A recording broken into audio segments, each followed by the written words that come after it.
अर्थात गुरु की आज्ञा के अनुसार चलता है, वह कहलाती है गुरु भक्ति।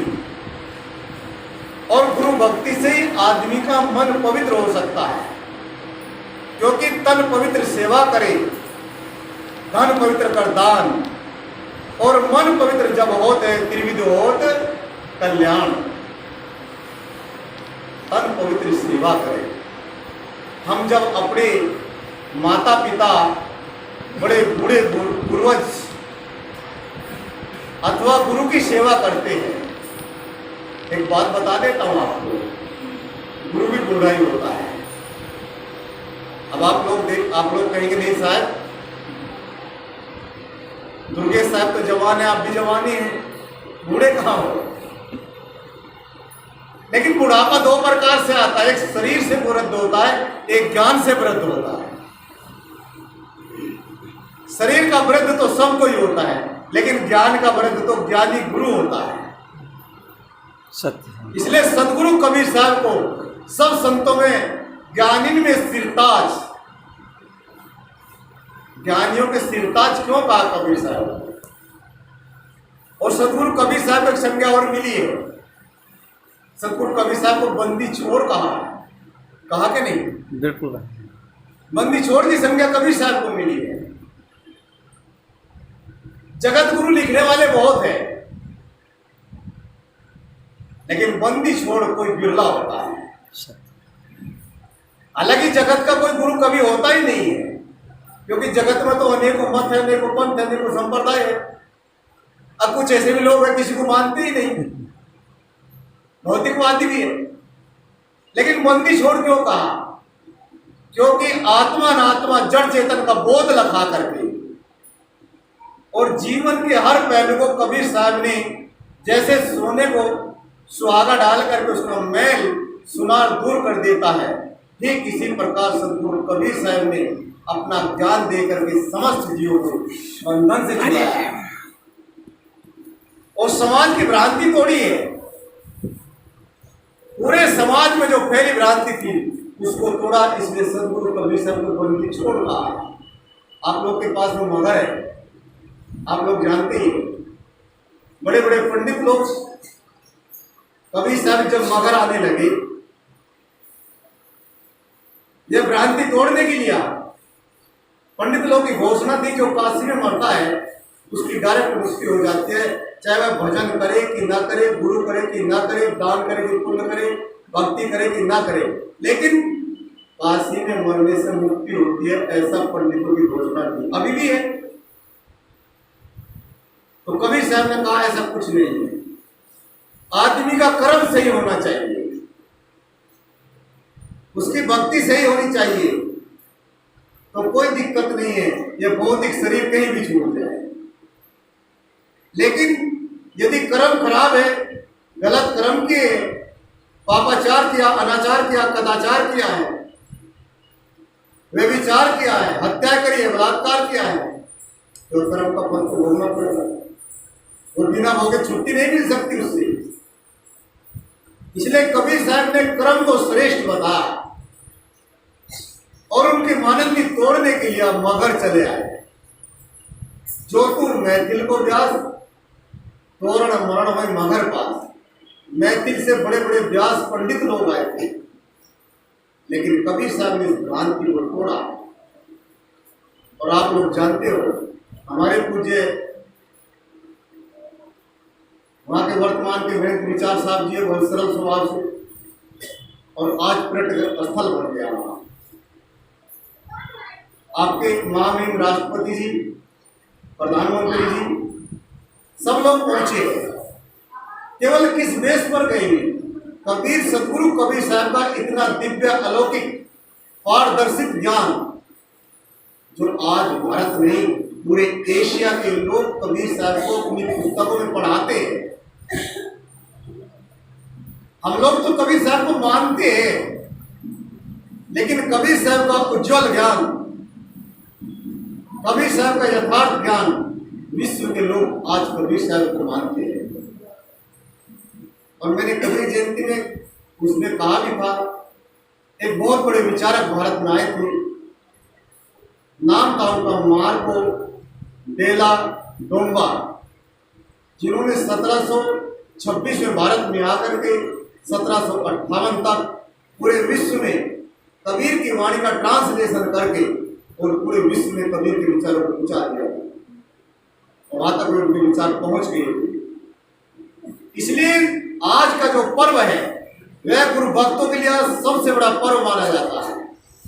मैंने कहा जिनको गुरु नहीं मिलते हैं उनके जीवन में अंधकार कभी मिट नहीं सकता है, जिनको गुरु मिलते हैं उन्हीं के जीवन का अंधकार दूर होता है, क्योंकि गुरु प्रकाशमान होते हैं। जैसे सदियों से किसी महल में या किसी बिल्डिंग में अंधेरा पड़ा हो, कोई दीपक जलाने वाला ना हो, परंतु यदि उसमें जाकर के एक दीपक जला दे तो वर्षों का अंधेरा 2 मिनट में बाहर हो जाएगा।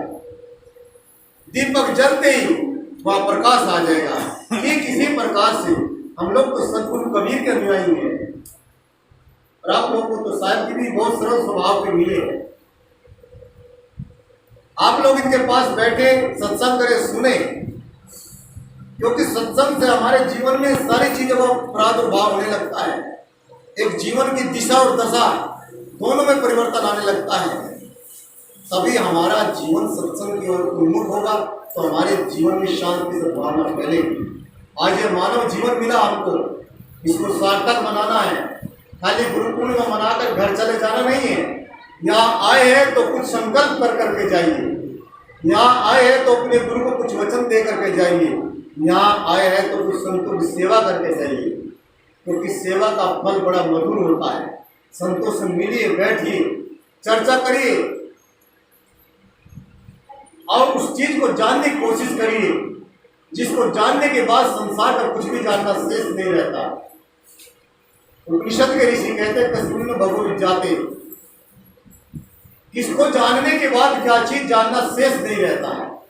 आदमी सब कुछ जान लेता है और आदमी की बनाई हुई कितनी कृत्रिम वस्तु, मोबाइल जैसी वस्तु जो हम आश्चर्यचकित होकर के देखते हैं, जो राम और कृष्ण के जमाने में भी नहीं थी। आज एक ऐसा कंप्यूटर हमारे हाथ में दे दिया गया विज्ञान ने कि हम ये बैठे बैठे बात कर सकते हैं। ये राम और कृष्ण के टाइम में नहीं था। यह था क्या? नहीं था ना। अगर राम के समय में होता तो सीता अशोक वाटिका से निष्काम मार देती या व्हाट्सएप कर देती हम यहाँ पे। लेकिन इतना उज्जवल समय तब भी नहीं था। आज विज्ञानवाद भी है और कबीर साहब की वाणी पर विज्ञान की क्या है आप लोग को बता देता हूं। इस दुनिया में सबकी वाणी कट सकती है, सबकी वाणी में कुछ ना कुछ संशोधन हो सकता है, लेकिन विज्ञान आज भी कबीर को चैलेंज नहीं कर पाया है, क्योंकि सदगुरु कबीर का ज्ञान इतना पावन तंत्र, इतना गहरा ज्ञान है। क्योंकि सदगुरु कबीर साहब ने देखा देखी का ज्ञान नहीं कहा। सदगुरु कबीर साहब कहते थे तू कहता कागज की लेखी, मैं करूँ अनुभव अध्ययन की लेखी। मैं आंखों का अनुभव कहता हूँ, मैं प्रत्येक व्यक्ति के हृदय की बात करता हूँ, मैं प्रत्येक नर नारी के हृदय की बात करता हूँ। मैं किसी कागज की लेखी के पीछे नहीं दौड़ता हूँ। मैं कोई पुराणवत भागने वाला व्यक्ति नहीं हूँ। साफ शुद्ध निर्मल बात करने, 2 टूक की बात है। 2 टूक में सदगुरु कबीर साहब अपनी बात कह डालते थे। इसलिए कभी वाणी अटपटी झटपट लगी न जाए, जो झटपट लख लिया मिट जाए। लेकिन कबीर दिमाग पर आना बहुत बड़ा मुश्किल है। सदगुरु कबीर का इतना बड़ा ज्ञान एक बार यदि आदमी के जीवन में उतर जाए तो सारे कर्मों को धोने की ताकत रखता है। सदगुरु कबीर बीजक में कहते हैं अजनू लेऊ छुड़ाए काल सो जो करे सुरती सवारी। मैं आज ही काल के काल से छुड़ा सकता हूँ, लेकिन यदि आप जिज्ञासु बनकर के अपना कल्याण करना चाहते हैं तो उन्हीं के जीवन में प्रकाश पैदा होता है। तो हमें अपने गुरु के दरबार में आकर के जिज्ञासु बनना चाहिए और ज्ञान की उपलब्धि करनी चाहिए, क्योंकि जाको सदगुरु ना मिला व्याकुल दो दिलधार, आंख न सूझे बावरा घर जरक गुरु उठाए।